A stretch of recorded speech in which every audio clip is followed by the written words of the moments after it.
cirurgia plástica é cada vez mais presente na nossa realidade. E muitas vezes a gente discute qual é o limite. É para buscar um padrão estético ou procurar algo que te incomoda para elevar a sua autoestima?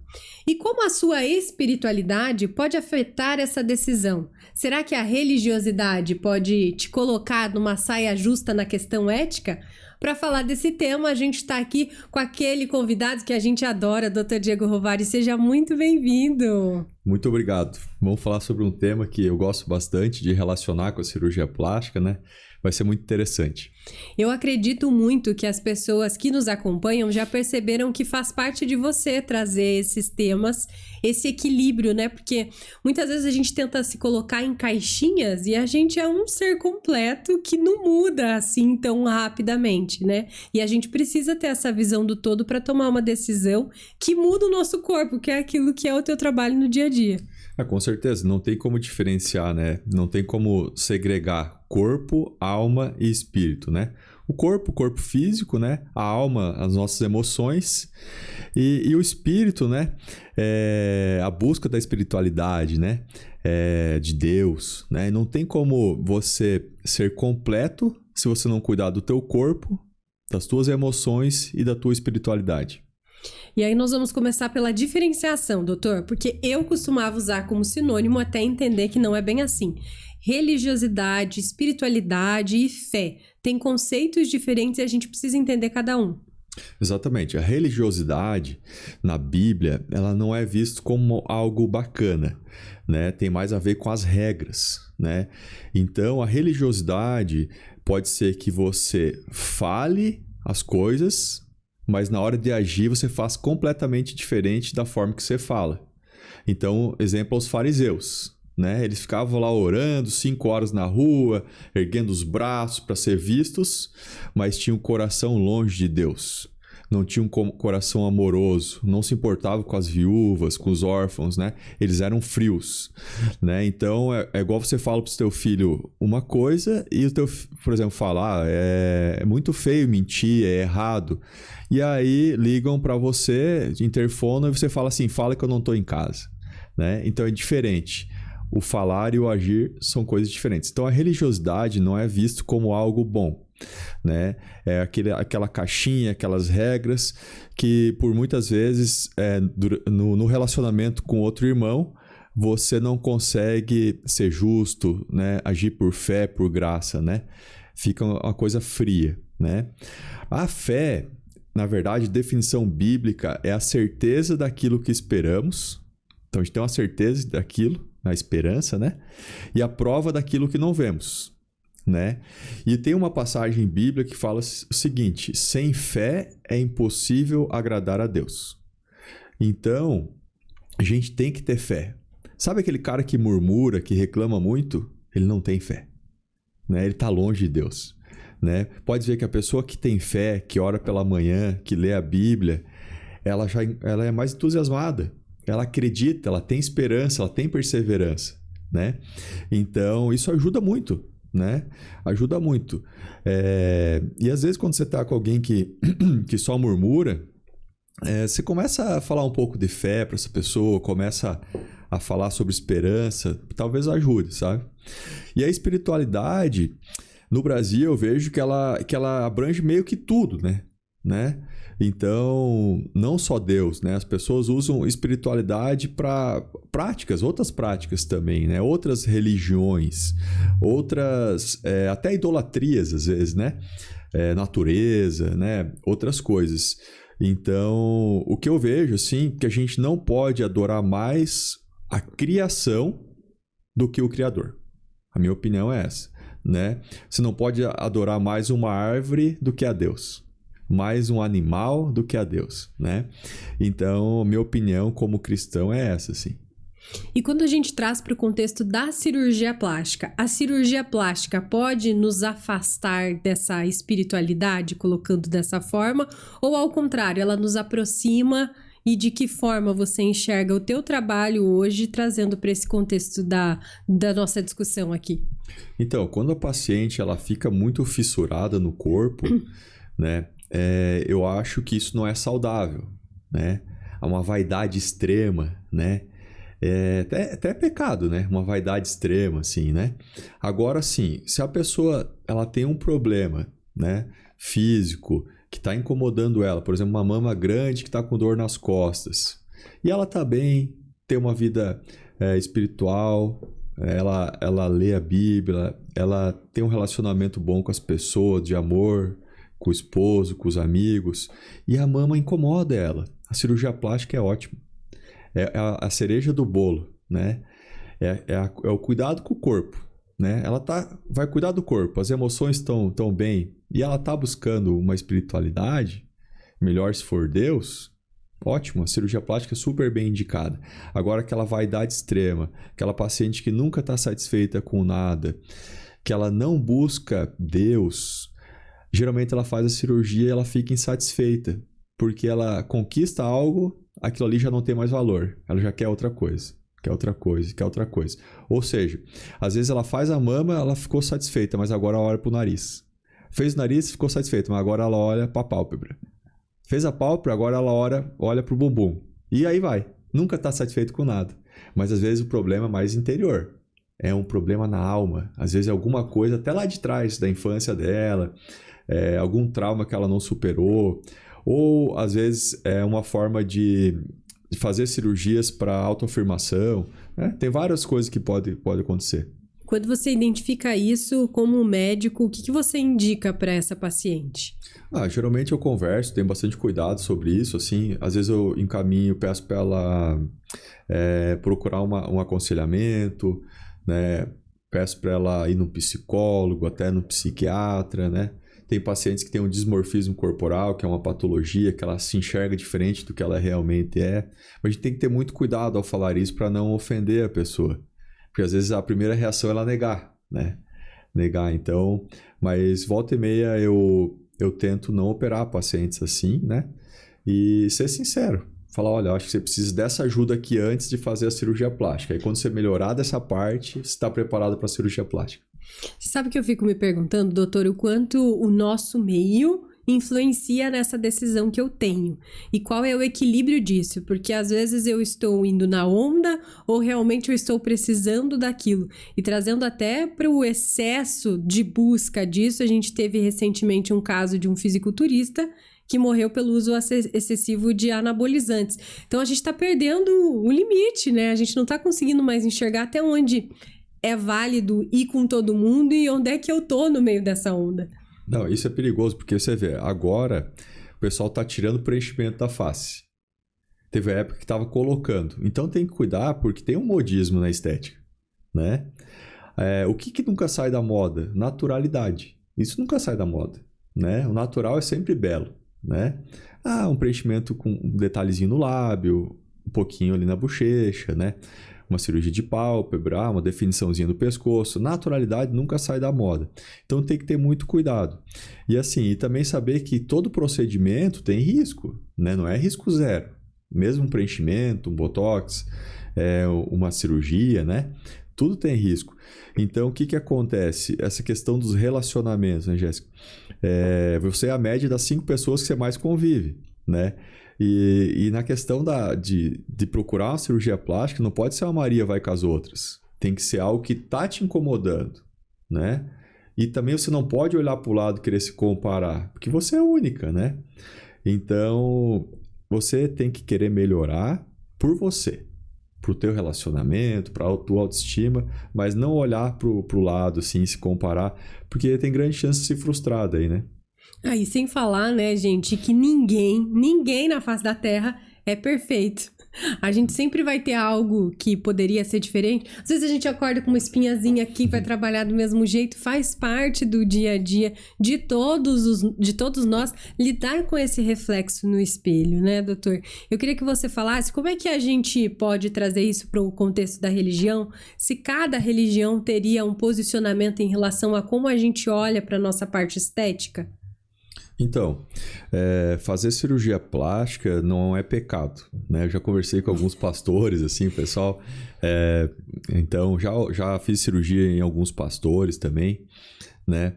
Então, não é pecado, né? Desde que aquilo não vire uma rotina, não vire uma obsessão, não vire uma busca incessante pela beleza, né? A cirurgia plástica ela tem que ser encarada como uma melhora, né? E não como perfeição. Só Deus é perfeito. Todos nós somos imperfeitos, né? Todos nós pecamos, todos nós falhamos, né? Só que a gente pode se arrepender, né? A gente pode se arrepender. Então, isso é a grandiosidade de Deus, né? Porque o arrependimento, a gente é perdoado pelo arrependimento. Então, a cirurgia plástica, eu vejo que ela melhora muito a autoestima das pessoas. E automaticamente ela mexe com as emoções e mexe com a alma, né? E automaticamente ela mexe com os relacionamentos. Como assim? Ela começa a ficar mais confiante no mercado de trabalho, ela começa a se vestir melhor, ela começa a ficar mais animada no casamento, ela fica mais animada para ir no culto, na igreja, né? Para sair com as amigas. Então, visto dessa forma, é muito bacana, sabe? É muito difícil uma paciente ela ficar insatisfeita. Temos pacientes satisfeitas? Temos, mas é raro. Raro. Eu acho que hoje 95% são pacientes satisfeitas. Isso é muito interessante. E aí o doutor falando, né, fazendo um paralelo, né, a mudança que Deus proporciona é de dentro para fora, né? O que a plástica faz é dar uma ajudadinha de fora para dentro, porque é esse reflexo que nos incomoda que pode ser melhorado. Essa questão assim, Deus me fez assim e eu não vou mexer, né? Pode vir esse questionamento. Isso é uma religiosidade, né? Porque se você pode melhorar, por que não melhorar? Né? Eu vou ficar, então, não me sentindo bem com o problema que eu tenho, com a autoestima baixa, vou viver assim e vai piorar os meus relacionamentos? Não tem lógica, né? Então, se eu posso melhorar e tenho condições para isso, qual o problema? Né? Vou citar um padre aqui, né, doutor? Eu sou cristã, mas sou católica também. E o padre Patrick, você já deve ter visto aí na rede que ele fala bem assim: ai, pastor, eu posso pintar o cabelo? Não, vai ficar feia, de certo. Porque a gente começou a se apegar a tantos pequenos detalhes, porque tem sim a pregação do extremo, né? Que você não pode fazer isso, não pode fazer o básico. E se a gente não se sente bem por fora, dificilmente a gente consegue consertar o que tá lá dentro. Fica mais difícil. Com certeza, eu acho que é tudo interligado, né? Como eu falei antes, é corpo, alma e espírito, né? São tudo interligado. Se o corpo não tá bem, às vezes as emoções não estão bem e a parte espiritual não anda bem. E vice-versa, a parte espiritual não tá bem, as emoções não estão bem. Não vou caminhar hoje, eu tô triste. Eu não vou cuidar do meu corpo, porque eu tô com depressão. Tudo é interligado, né? Então, é importante a gente cuidar dessas três partes, né? Porque senão, se uma partinha da engrenagem não tá bem, a outra também não vai estar, e daí começa um círculo vicioso ali, né? E aí todo mundo tá acompanhando e falando assim: Jéssica, o que tem a ver? Você tá falando com um cirurgião plástico sobre questões religiosas, espirituais, sobre fé. Porque geralmente o médico, a gente tem aquela visão de que ele é da ciência. E que ciência e fé são coisas completamente diferentes e distantes. Como é que essas duas coisas se complementaram na sua vida? Como é que você se encontrou nisso, doutor? Então, tem vários cientistas, né? Vários ateus que se convenceram depois de um tempo que Deus existia. Que não tinha uma lógica no Big Bang. Que o mundo foi criado por uma explosão. Então, o que acontece? Quando você está longe de Deus, vou falar por mim, assim, eu estive longe de Deus, mas Deus não estava longe de mim, eu estava longe dele, né? Você não tem aquela paz verdadeira, você não tem aquela felicidade genuína, sabe? De acordar de manhã e agradecer, né? Então, foi algo que foi paulatinamente acontecendo na minha vida, e eu não tinha muito equilíbrio entre a vida profissional, eu só trabalhava, e a vida espiritual. E aí, com o tempo, eu vi que eu tinha conquistado o que eu queria materialmente, mas eu não estava feliz. E aí, através do convite de um cirurgião amigo, que é pastor da igreja que eu frequento hoje, eu comecei a entender sobre o equilíbrio, sobre a busca da espiritualidade, sobre ler a Bíblia, a importância da comunhão na igreja, com outros irmãos, dos relacionamentos, sobre a importância do descanso. Eu não me dava descanso. Eu trabalhava domingo a domingo. Eu achava que só levar o alimento para dentro de casa bastava. Não precisava ajudar, sabe? Então eu tinha uma visão errônea do que é a posição do homem dentro do lar. Isso a Deus me ajudou, a Bíblia me ajudou, né? A comunhão com outros irmãos me ajudaram. E hoje posso falar para você que se você não tem Deus, se você não tem uma vida de comunhão, você não consegue atingir a felicidade, aquela felicidade plena, né? Aquela felicidade que você, mesmo não estando legal naquele dia, você agradece por aquele dia, sabe?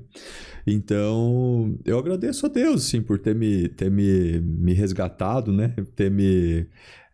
Mesmo sempre fui da ciência, estudando, né?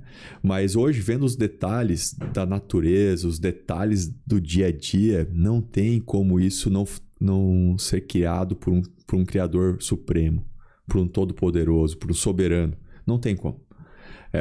Eu fui no Parque das Aves semana passada com a minha filha. O detalhe de cada ave é impressionante. É muito. Não tem como uma explosão criar isso. Entende?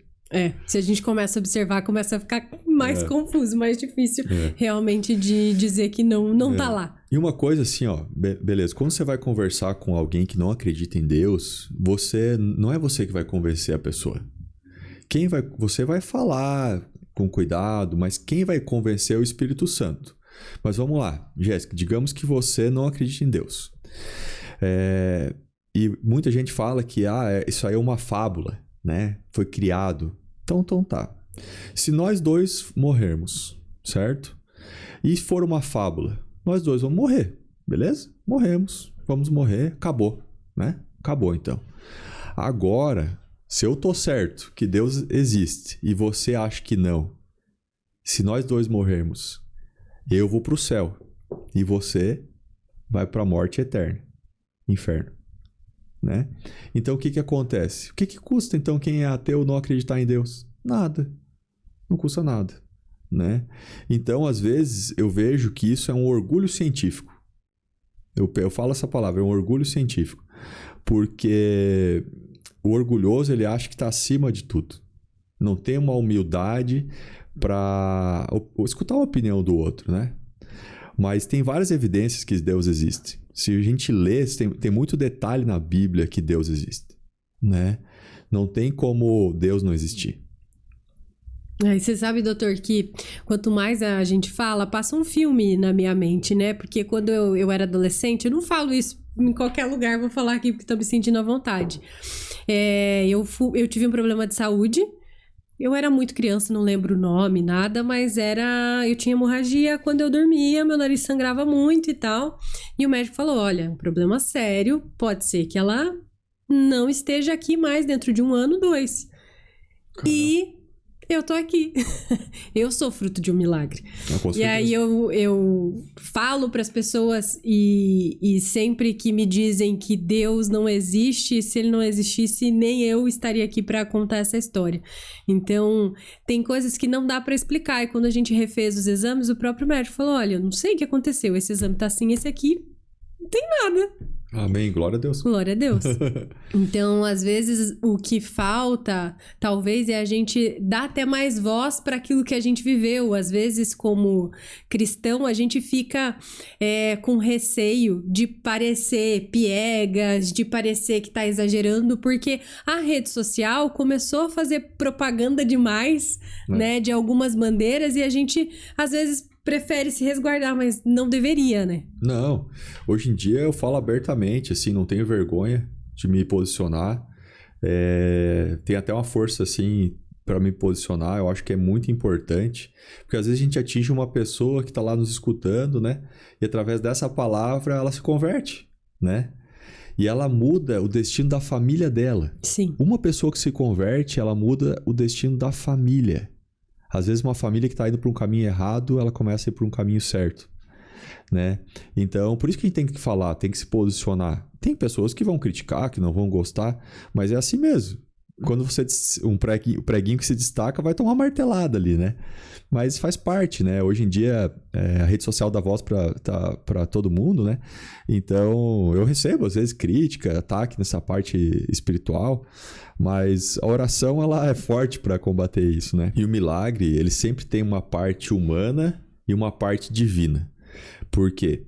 Quando você está em busca de um milagre, uma cura, por exemplo, de um câncer, né? Você tem que fazer a tua parte. Você vai no médico, você busca auxílio aqui na Terra, né? Você ora. Então essa é a tua parte, a parte humana do milagre. A parte divina é com Deus. Né? Então o milagre não é só depender de Deus. Você tem que fazer a tua parte também. Né? Provavelmente a tua mãe fez isso. Você levou no médico, buscou opiniões, fez o tratamento direitinho e Deus fez a parte dele e agiu na tua vida. Eu lembro muito de quando a gente recebe a graça, dá aquele frio na barriga ainda, né? De como é que a gente segue daqui pra frente. E trazendo para a realidade da minha família, o meu pai e minha mãe sempre tiveram jeitos diferentes de acreditar. E o doutor citou justamente a mãe, né? Porque a mulher, dentro da própria Bíblia, ela tem uma fé diferente do que Deus relata para o homem, né? É quase uma reciprocidade, é um pouco mais natural. Tanto que nas igrejas a gente vê uma presença feminina mais forte do que a presença masculina, embora a gente esteja vendo um movimento masculino mais forte, né, doutor? Isso, os homens estão procurando mais, estão se posicionando. É porque o homem, ele amadurece mais tarde, né? A mulher não, a mulher ela amadurece mais cedo, são coisas diferentes, né? Então hoje está tendo alguns movimentos nas igrejas, tanto na católica quanto nas evangélicas, do posicionamento do homem, do papel do homem, né? Nós temos um curso lá na igreja que são as chaves bíblicas para o homem de Deus, são 10 chaves bíblicas, né? Que melhora o relacionamento com a esposa, no trabalho, na sociedade. E muitas coisas a gente aprendeu lá e nossos pais não nos ensinaram. Então, e alguns erros vêm disso, né? Então é importante, eu vejo que o homem está buscando, está aumentando o número de homens na igreja, eles estão buscando, querem ser um homem melhor, um marido melhor, um profissional melhor. Eu acho que isso aí está tendo um avivamento no Brasil em relação aos homens. A Bíblia é, de fato, um manual que a gente poderia usar, porque ela é um livro histórico. Independente de religião, ela é um livro histórico. Mas ela serviria como um manual da prosperidade, como costumam dizer aí, um manual dos bons costumes, um manual do que é certo. Como é que você colocaria a leitura da Bíblia dentro da rotina das pessoas hoje? A Bíblia, para mim, é o livro mais importante, sim, que tem. É um manual de vida ali, né? E ela é inerrante. O que é isso? Tudo que tem nela é verdade. Não tem nada ali que é mentira. Né? Então, se você ler Provérbios, tem muito ali sobre prosperidade, sobre condutas, sobre caráter, sobre relacionamentos. Né? Você não precisa buscar um coach. A Bíblia tá tudo ali. Né? Eu vejo que às vezes esses livros de coach assim, foi buscado ali. Né? Então, Salmos, né? O Novo Testamento, tem como você viver e como você agradar a Deus, como você ser obediente, como você aumentar a tua fé, né? Como você se relacionar com a tua esposa, né? O que Deus diz. Né? Muita gente fala que a Bíblia... não me venham falar de Bíblia, porque Bíblia foi escrita por homens. Sim. Vai ser escrita por um cavalo? Não, vai ser escrita por um homem. O cavalo não vai escrever a Bíblia, né? Então, tem que ser o homem. Mas foi o homem que escreveu inspirado por Deus. É diferente. Né? Então, qual que é a diferença, às vezes, de algumas igrejas para outras? Né? Vou falar da nossa igreja. A nossa igreja, ela segue a Bíblia. Ela não segue tradições. Né? Algumas igrejas elas seguem mais tradições do que a Bíblia. Daí surgem distorções que não estão na Bíblia. Esse é o perigo. Né? E quando você está começando na vida cristã, às vezes você pode ir por um caminho errado. Né? Então como é que eu escolho uma igreja? Primeiramente, veja se é uma igreja que segue a Bíblia. Literalmente. Se ela segue a Bíblia, grande chance de ser uma igreja de verdade. Então, a Bíblia seria uma base importante. Dentro dela, tem passagens que hoje edificam o seu trabalho, falando dessa transformação corporal, daquilo que diz que o que pode e o que não pode. O que você usa, doutor? Com certeza. Eu acho que, assim, a Bíblia, se a gente for ver, por exemplo, a história de José do Egito, né? Ele fala muito sobre a excelência, né? Ele se ferrou na vida, passou foi escravo, foi vendido pela família, foi jogado pelos irmãos dentro de um poço, foi acusado de assédio à esposa de um auxiliar lá do faraó, ficou preso, mas em tudo que ele fazia, ele sabia que Deus estava com ele e ele fazia com excelência. E quando o faraó chamou para falar com ele para ele decifrar uns sonhos, o que ele falou? Só espera um pouquinho, vou fazer minha barba primeiro. Sabe? Então olha o detalhe, né? Eu vou fazer minha barba, não quero falar com o faraó barbudo. Então o que eu vejo? Falando de José do Egito, eu vejo que ele fazia tudo com excelência. Então eu trago isso para o meu trabalho, fazer as coisas com excelência. Por menor que seja a cirurgia, faça com amor, com carinho, com dedicação, né?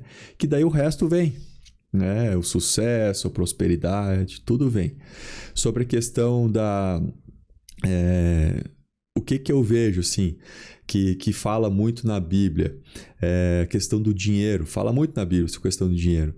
Mais de 2.000 passagens fala sobre dinheiro, porque Jesus sabia, Deus sabia o que ia dar problema nas famílias? O dinheiro, né? Tem muitas passagens sobre isso.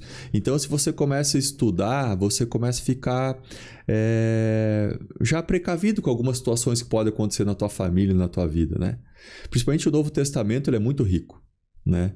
Ali é um manual de tudo, assim, de como você tem que viver. Perfeito. Você mesmo relatou aqui durante a entrevista que você teve uma mudança pessoal ao longo da vida relacionada à fé. Essa mudança refletiu também como você encara o seu trabalho? Como é que era o doutor antes e depois dessa visão espiritual que você tem hoje?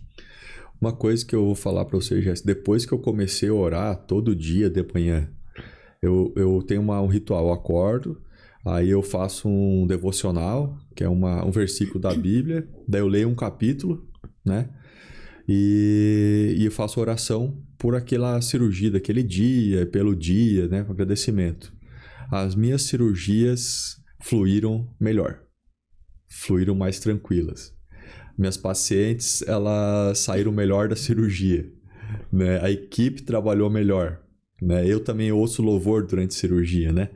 Mas é impressionante o impacto da oração e de você começar o dia fazendo dessa forma no restante do teu dia.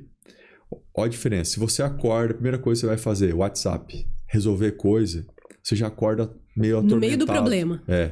Né? Então, a primeira coisa é você ler a Bíblia, fazer uma meditação, se acalmar, fazer uma oração e depois começar o teu dia. Tem horário certo para orar? Não tem horário certo, mas se você conseguir fazer nas primeiras horas do dia, você está com a mente mais fresca, tudo, né? Teu dia vai fluir melhor.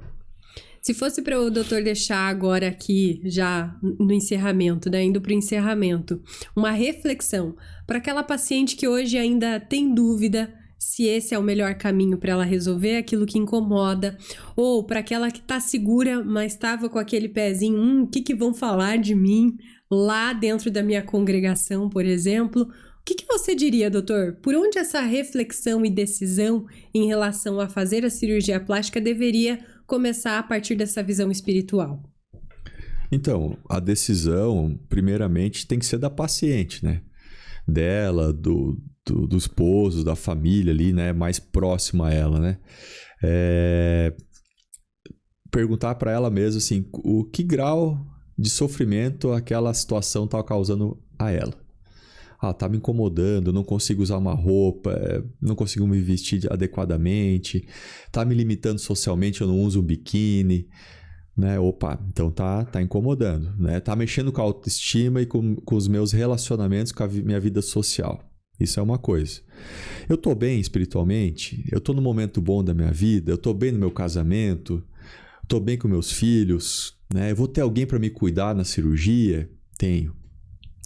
Então eu vou fazer uma consulta, vou ver o que o cirurgião fala, ver se tem indicação, se não tem. Geralmente, se o cirurgião indicar, é que tem indicação de cirurgia, né? E vai ter uma melhora com aquela cirurgia, né? Agora, se alguma coisa travar no meio do processo, exames alterados, ou cirurgião contraindicar, porque não é o momento, né? Então eu vejo muito dessa forma, assim, tudo é no tempo de Deus, né? Às vezes a paciente não está preparada para aquele momento, mais para frente ela vai estar preparada, né? Agora, o que não pode é achar que a cirurgia plástica é pecado, né? Que é por vaidade, que é para se aparecer. Que vai fazer um milagre em você e transformar tudo. Não vai. O mais importante é a beleza da alma. É você se preocupar com as tuas emoções, com o teu espiritual. É mais importante a beleza da alma interior do que a beleza externa. Isso tem que estar sempre claro, né? Porque você já conheceu alguma pessoa que é linda e quando você começa a conversar ela fica feia? Sim. Né? Sim. Ela é Falar, porque não ficou quieta. Exatamente, né? Então, a pessoa vazia, uma pessoa que só fala de coisas materiais, ela não se torna atraente, né? Você já, nossa, né? Só tem beleza exterior, né? Então, eu sempre falo, a gente tem que colocar aqui dentro coisas boas, né? E a gente tem que emanar isso. A gente tem que levar o amor para as pessoas, né? Uma palavra de conforto, de carinho, né? E aquela pessoa, às vezes, que esteticamente ela não é tão bonita, ela se torna bonita. É verdade. Né? Então, às vezes, por que o pessoal fala, nossa, mas aquele rapaz tão bonito e casou com uma moça que não é tão bonita? Porque não é só a beleza externa, né? Ele é inteligente, porque ele sabe que a beleza com o tempo, ela vai diminuindo. A gente dá uma melhora Ela vai dando uma pioradinha, né? Todos nós vamos ficar com ruguinhas. Agora, tu imagina conviver com uma pessoa chata, com uma pessoa que só reclama a vida inteira, né? Então, quando for escolher o cônjuge, não é só pela beleza externa, tem que pensar também na beleza interna. Doutor, para finalizar, uma fala sua em detrimento de dizer como honrar a Deus através do nosso trabalho, que a gente vê ali nas suas redes sociais. Já fica o convite para você acompanhar lá no perfil do doutor, o pessoal da equipe vai deixar aqui para você. Você fala muito sobre essa rotina que é intensa, você começa cedo no centro cirúrgico, dia de cirurgia puxado, dia de consultório vai até mais tarde também, mas ainda assim você tem essa visão de honrar a Deus a partir daquilo que a gente faz no dia a dia. Como é que a gente pode fazer isso também? Então, a gente não é só cristão dentro da igreja, porque na igreja a gente vai às vezes na quarta, à noite e no domingo. Então a gente fica mais tempo fora da igreja do que dentro da igreja. Então, a gente tem que ser cristão, né? E honrar a Deus onde a gente está, né? Se a gente está na rua, se a gente está no nosso trabalho. Como que eu vou honrar a Deus no meu trabalho? Fazendo as coisas com excelência, tratando o técnico de enfermagem, o enfermeiro com respeito, com educação, né? Sabendo da importância de cada um na equipe, sendo educado, né? Durante a cirurgia daquela paciente, me dedicar ao máximo, né? Saber que ela investiu tempo, investiu a parte financeira dela, ela é única, né? Então eu vou me dedicar ao máximo para aquela paciente, né? Então acho que isso sim, né? Não adianta a gente ir na igreja, louvar e aí falar em línguas, né? Que tem algumas pessoas que falam em línguas e na segunda-feira você soltar a língua, fazer fofoca, né? Verdade. Não adianta. Então, porque senão você dá falso testemunho. É incoerente. E fala, nossa, é cristão, olha ali. O que ele tá fazendo? Ó, tá tratando mal a pessoa, grosseiro. Eu não quero ser igual a ele, né? Eu até ia na igreja dele, não vou mais. Não vou mais, olha aí. Não tá funcionando. Não tá funcionando. O que ele fala, o que ele faz é diferente, né? Então, é hipocrisia. É uma hipocrisia. Então, a gente tem que ser cristão e tem que ter um caráter aprovado no nosso trabalho. Honrar a Deus no nosso trabalho. Através da nossa profissão. Bons seres humanos. Exatamente. Né? Muito obrigada, doutora. Adorei essa conversa, um pouco fora da curva para os nossos papos, mas tenho certeza que vai ser um prazer te receber aqui para a gente falar mais e mais das novidades que eu sei que tá bombando aí de tecnologias e coisas e tal. Você promete que volta? Com certeza, com certeza. Mas gostei muito da nossa conversa hoje. Muito bem. E para você que está nos acompanhando, fica o convite aqui. Se inscreva no canal para acompanhar tudo que rola no Likecast. O nosso objetivo é fazer com que você tenha mais qualidade de vida. É por isso que todos os temas que a gente traz aqui são sempre amplos, sempre te ajudando a fazer uma reflexão. E hoje a gente viu que dá sim para equilibrar, tá? A sua parte estética externa com aquela parte bonita que vem de dentro para fora para você ser um ser humano melhor, como a gente bem disse aqui. Obrigada, doutor. A gente se vê de novo no próximo episódio. Até mais. Tchau, tchau. Tchau, tchau.